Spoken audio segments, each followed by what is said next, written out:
Por mais que eu tente atingir o público certo, filtrando os interesses, minha propaganda é exibida mais para outros fotógrafos de casamento do que para as noivas. São muito parecidos, e por mais que eu tente, eu não consigo fazer no Instagram entender essa diferença. Não encontrei conteúdo na internet sobre isso.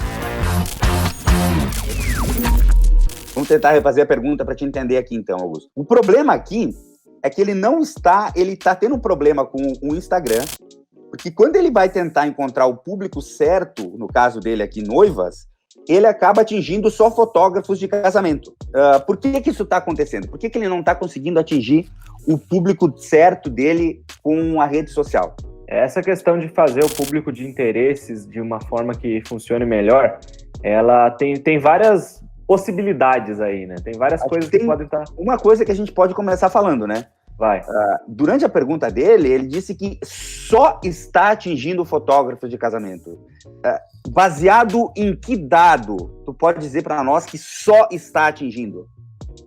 Tipo, só. Quando a gente fala só, é o seguinte: 100% das pessoas que estão vendo meus anúncios são fotógrafos de casamento. Será mesmo que é isso? Ou esse dado ele tem um viés? Porque é pouco provável, né, Augusto, que o Instagram chegue lá e olhe e fale, não, vou mostrar os anúncios somente para fotógrafos de casamento. Tem que ver como é que ele tá criando esses anúncios aí, cara. Mas, assim, por exemplo, talvez ele esteja usando alguns interesses, como interesse em fotografia de casamento. E, realmente, cara, esse é um interesse, fotografia de casamento. Quem tem esse interesse lá no Facebook, cara, muita gente vai ser fotógrafo. Assim, grande parte do público vai ser fotógrafo. Porque a noiva, ela tem um interesse pela fotografia de casamento durante um período muito curto. E, assim, ela começa ali alguns meses antes do casamento, às vezes um ano antes, mas logo aquele interesse termina e pode ser que ela nem tenha dado nenhum dado para o Facebook falando que ela realmente tem esse interesse, entende? Então, por exemplo, esse público interesse em fotografia de casamento, eu já não sei se seria um público bom. Eu já tive esse problema, cara, com anúncio de estar fazendo anúncio e perceber que tá vindo só fotógrafo, fazendo um anúncio com o objetivo de atingir noivas e tá atraindo muito fotógrafo. E aí, como é que eu fiz para tirar os fotógrafos? Na verdade, foi bem simples. Eu só adicionei, lá quando você faz o interesse, você tem como excluir pessoas. E aí, nessa parte de excluir pessoas, eu fui lá e coloquei interesse em Lightroom, Photoshop e câmeras. Aí coloquei, tipo, as marcas de câmera. Fuji não sei o que, Sony não sei o que, Canon não sei o que. Botei todas as marcas, as tipo de câmera lá, modelo de câmera, e excluí essas pessoas que gostavam disso. E aí, quando eu fiz essa exclusão, eu consegui um público muito mais assertivo. Porque eu tava daí tirando todo mundo que tinha interesse em programa de edição de imagem profissional, né? Normalmente a noiva não vai ter esse tipo de interesse, e em câmera. E essa, sim, é uma forma muito fácil de você fazer essa exclusão, né? Obviamente aqui, falando de uma forma superficial, teria outras coisas para analisar dentro desse público também, que a gente pode falar aqui também, mas o primeiro passo se o teu problema é esse, faz isso. Exatamente. Se o problema é mais fácil ir lá e excluir aqueles que são o problema do que ficar... Porque o que acontece? O que eu entendo? Me corrija se eu estiver errado, Augusto. Vai lá. Quando a gente fala de interesse, o que a gente está querendo fazer é pegar uma parte gigante da população e entender que aquelas pessoas gostam de determinadas coisas para tentar mostrar anúncio para elas, certo? Só que interesse em decoração de festa, por exemplo, é uma coisa tão genérica que todo mundo acaba chegando num ponto que todo mundo é interessado. É mais ou menos como a gente vive na política aqui hoje, né? O pessoal que está no poder fala que todo mundo que não está é comunista. Quando todo mundo é comunista, ninguém é comunista. É a mesma coisa dos interesses. Quando todo mundo tem o mesmo interesse, ninguém tem o interesse. Então, o que acontece é que fica muito genérico os interesses. E quando a gente começa a acrescentar muitos interesses, a gente, ao invés de afunilar, a gente vai ampliando. O que eu vejo é o seguinte... como eu vejo que seria o mais indicado? Criar o público, não se preocupar tanto, se preocupar mais com região, sexo, idade, mais nessa parte mais de segmentar a população. Não sei se concorda com o que eu estou dizendo. Uhum. Tá? E depois disso, você vai tirando aqueles que não te interessam. Então, cara, como é que eu vou fazer para tirar fotógrafos? vou fazer assim, assim, assim. Como é que eu vou fazer um exemplo para tirar dentistas? Vamos supor que eu estivesse fazendo anúncio, eu não quero que dentistas vejam. A primeira coisa que um dentista faz antes até de se formar é mudar a profissão dele em todas as redes sociais para dentista e colocar DR na frente do nome. Entendeu? Então, você vai lá e tira dentista. Como é que eu vou fazer para tirar médico? A mesma coisa. Como é que eu vou fazer para tirar, entendeu? Então você vai pensando o que você quer ir tirando dali e você vai ajustando o público ao longo da caminhada. E depois disso, o que acontece? Você vai tendo aquelas pessoas que interagem, que assistem. Aí que tá o grande detalhe, eu sou muito fã de vídeo, eu acho que a melhor maneira hoje para se fazer um anúncio, Augusto, me corrija se eu estiver errado, ainda são os vídeos, não é? Isso aí. Então, o que acontece? Quando você vai criando vídeos de conteúdo, você vai criando vídeos para as suas noivas assistirem, mostrando os problemas que você resolve, falando sobre determinadas coisas e mostrando fotos lá dentro, seguindo todo aquele passo a passo que a gente mostra, você vai selecionando só as pessoas que assistiram mais de 75% desses vídeos. E você você vai cruzando os dados. Você cruza esses dados, esse dado gigante que você fez de população no início, com as pessoas que assistiram, as pessoas que converteram, que interagiram, que tiveram algum tipo de ação sobre o teu vídeo, sobre o teu anúncio, e depois, a partir daí, tu vai tirar um perfil de público. E em cima desse perfil de público, né, a gente vai mandar o Facebook ou o Google criar públicos semelhantes àquele. Aí ele já vai vir com uma informação muito mais organizada de que maneira essas pessoas pensam. Mas isso é uma coisa que demora tempo. Você tem que ir pensando e refinando esses públicos até chegar num ponto desse. Não é mais ou menos isso? Exatamente. É uma plantação de longo prazo essa daí, né? Você começa a gerar conteúdo pro teu conteúdo ser um filtro de pessoas, né?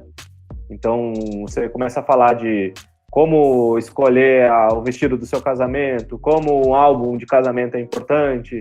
E aí as pessoas que vão se interessar por esse conteúdo necessariamente vão ser mais propensas a serem noivas, né? A ideia é que você desperte o interesse dessas noivas. Então, o seu conteúdo é um filtro de público, basicamente. E é legal que esse conteúdo ele esteja sempre alinhado com fotos, né? Então, como as melhores poses para que você fique linda nos dias das fotos do seu casamento. Esses detalhes não podem deixar de ser fotografados do seu vestido. Então, todos os detalhes que você precisa ter fotos do teu vestido de casamento, do teu vestido de noiva. Então, todas as coisas, eu enxergo pelo menos, né, sempre ter essa coisa mais voltada para as fotos, né? Sempre tipo, cara, olha só, o cara entende de foto, ele tá sempre falando de foto dentro do casamento.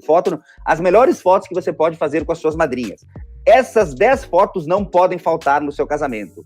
Essas são as 7 melhores fotos que você pode fazer durante o seu make-up. Não esqueça dessas fotos com a sua família durante o casamento. 8 dicas para você ter fotos fantásticas da festa do seu casamento. Como você pode deixar as fotos do seu casamento mais divertida. Então, eu vejo uma coisa mais nesse sentido também, né, Augusto? Isso aí. Usar essa pegada do conteúdo para trazer esses públicos, né? Depois fica muito mais fácil de usar eles. E assim, na questão mais técnica ali da pergunta do nosso amigo, se ele quiser assim, começar a criação de conteúdo, é um negócio a longo prazo, que é super indicado, cara, você não vai se arrepender de ter começado a fazer isso. Se você começar hoje, o ano que vem você vai olhar para trás e vai pensar, ainda bem que eu tô fazendo esse conteúdo, agora eu tenho públicos muito melhores. Na questão do interesse que ele pediu ali, como que dá para fazer para você conseguir também um público mais qualificado, usando a parada do interesse? Primeiro, você entender a diferença entre interesse e dado.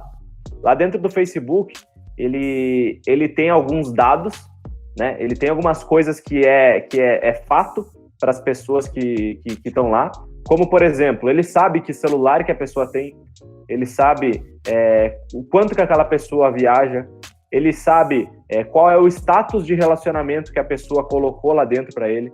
Então, isso eu gosto de tratar essas informações como dados. Então, quando a gente quer uma informação mais certeira, eu procuro, ao invés de usar interesses, usar dados. Porque os interesses é uma parada que o Facebook ele vai identificando conforme o que a pessoa vai fazendo dentro das redes sociais. Então, a pessoa curtiu uma foto de um restaurante, ele vai meio que identificar que essa pessoa tem interesse em restaurante, entendeu? Mas não necessariamente ela tem interesse em restaurante se ela curtiu a foto do restaurante, ela pode ter curtido a foto do restaurante de uma amiga só para ajudar a amiga, entendeu? Não era porque ela queria comer sushi, era porque ela queria ajudar aquela amiga que tá fazendo as redes sociais do restaurante, saca? Então, às vezes o interesse ele pode ser algo que não é tão certeiro. Então, primeira coisa seria isso, diferenciar o dado do interesse. E aí, quando eu queria fazer públicos mais certeiros, eu fazia público só com dado. Eu colocava só, por exemplo, status de relacionamento, noivaram recentemente, noivaram há 3 meses. E aí, as pessoas que entraram dentro desse público, eu tinha certeza que elas tinham colocado lá no Facebook que elas tinham noivado, entendeu? Então, eu não ia pegar ninguém fora daquilo. E aí depois eu não ficava incluindo assim 1 milhão de segmentações ali de interesse, sabe? Porque isso vai acabar fazendo com que comece a entrar muita gente no meu público que não é aquela galera que eu quero. Então eu fazia públicos mais simples, com 3 interesses. E aí se eu quisesse limitar mais, se eu quisesse deixar esse público mais afunilado, beleza, eu não quero todo tipo de noiva, eu não quero aquela noiva que vai fazer um casamento só no civil, por exemplo. Eu quero uma galera que vai gastar no casamento. Como que eu poderia fazer para incluir essas pessoas usando dados? Então, eu vou colocar ali 2 caixas de interesses, que é um negócio que eu sempre falo, da dupla segmentação ali. Na primeira caixa de interesse, eu vou colocar somente coisas relacionadas a noivas, dados relacionados a noivas. Então, noivaram recentemente, noivaram há 6 meses, estão com status de relacionamento noivo. Beleza, fechou, eu sei que essas pessoas aqui são noivas. Agora, eu vou colocar, tem uma opção lá no Facebook que chama limitar mais.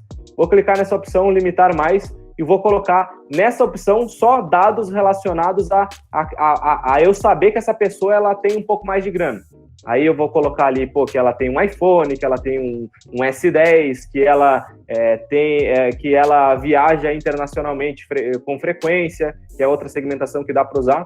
E assim, só com por exemplo, essas 3 segmentações em cima de noiva e 3 segmentações embaixo, eu ia ter um público muito específico de noivas da minha cidade, obviamente segmentar por região e por idade também, né? Mas de noivas da minha cidade que usam iPhone ou que viajam para fora do país. Cara, pronto, você vai ter a galera certinha. Só que, abre um parênteses bem grande aqui, você provavelmente vai pagar mais caro para atingir esse público. Ou seja, se antes você tinha um lead, um clique, uma pessoa que clicava no teu anúncio, você pagava ali 60 centavos, provavelmente agora você vai ter um custo por clique, um custo por lead muito mais caro, de R$2, R$3, entendeu? Às vezes até mais, R$10. Só que esse lead pode ser que ele te renda muito mais do que todos aqueles outros que você captou antes com aquele público errado, entende? Então o cara tem que ter essa cabeça para poder jogar com essas variáveis aí.